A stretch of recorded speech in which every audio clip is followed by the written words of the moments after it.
I'm gonna be completely honest with you all. I had forgotten a lot of what occurred in Season 1 when I started watching the first half of Season 2 of that time I got reincarnated as a slime. I still watched Season 2, but then I also decided to go back and rewatch Season 1 so I can have a more informed opinion on the newer episodes.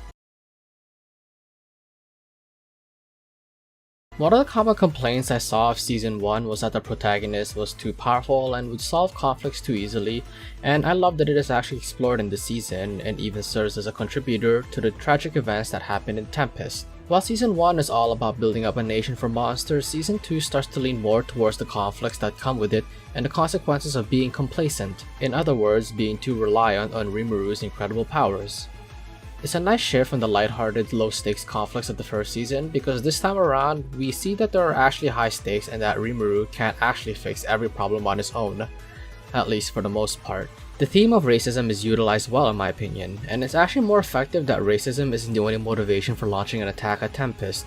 Mixing in human greed and even objective facts as to why Falmouth should make this move makes the actions of the king carry more weight and meaning.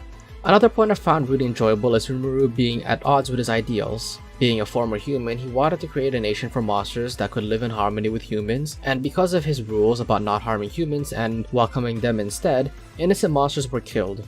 It's nice to see this being the catalyst that shows the darker side of Rimuru. However, while I do like him being at odds with himself, it seems like it was a huge jump to suddenly become a demon lord by consuming 10,000 human souls. Noble as it may be, it concerned me that he would essentially have to commit mini-genocide in order to resurrect the slain citizens of Tempest. Personally, I don't mind it as much as I really do like the sexy secretary Kijin. Wow! While a student of the Kingdom of Falmouth is the instigator of the war, it begs to ask the question if it's okay for our protagonist, a character who would always shy away from killing people, to decide to wipe out 10,000 soldiers that easily. One could argue that Falmouth's motivations are fueled by human greed, which justifies Rimuru's actions, but others can also argue that Falmouth did so in good faith in its people, due to losing out of profits if Tempest becomes a major trade center. But then again, it could be argued that Falmouth took the most drastic and violent option rather than a diplomatic approach. So in the end, perhaps Rimuru's retaliation is within his character. What I love about this though is that it actually justifies revenge. In most works of fiction, when the protagonist is done wrong and they seek vengeance, they are often told that it won't undo what happened. Killing my son won't bring your dog back, killing my best friend won't bring your parents back. But in this case, mass murder and taking revenge on Falmouth will actually bring back the people that were killed, which makes Rimuru's actions totally justified. Subjectively speaking though, I'm all for this.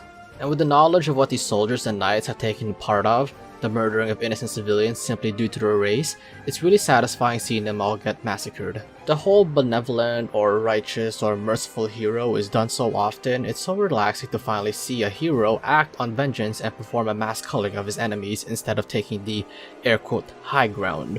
While Season 2 of this anime raises the stakes and shows us the consequences, it still maintains the tone it had of Season 1 as a feel-good anime.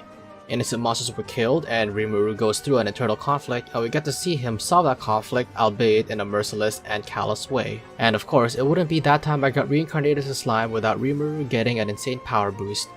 In Season 2 Part 1, he becomes a Demon Lord, which is actually hinted at in the first season. Even though he's already super OP, we found out that there are some enemies he can't defeat, as we saw with his little battle against Hinata Sakaguchi.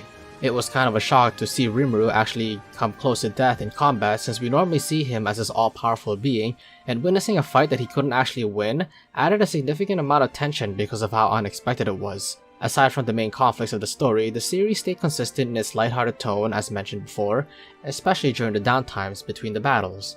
Benimaru attempted to trick Rimuru into saying that Shion's cooking tastes like shit, only for Rimuru to receive guidance from his newly acquired skill Raphael and put Benimaru into the frying pan instead, had me smiling throughout the entire scene. Another aspect of the season that I really loved is the similarities between Shizu and Miuran, and how Rimuru was able to save Miuran from a Demon Lord's clutches. It feels like a small victory opposing the loss of Shizu, so I wanted to quickly mention that. Overall, Season 2 Part 1 of That Time I Got Reincarnated as a Slime is pretty solid and definitely lives up to the preceding season, and I'm really looking forward to the second part of Season 2.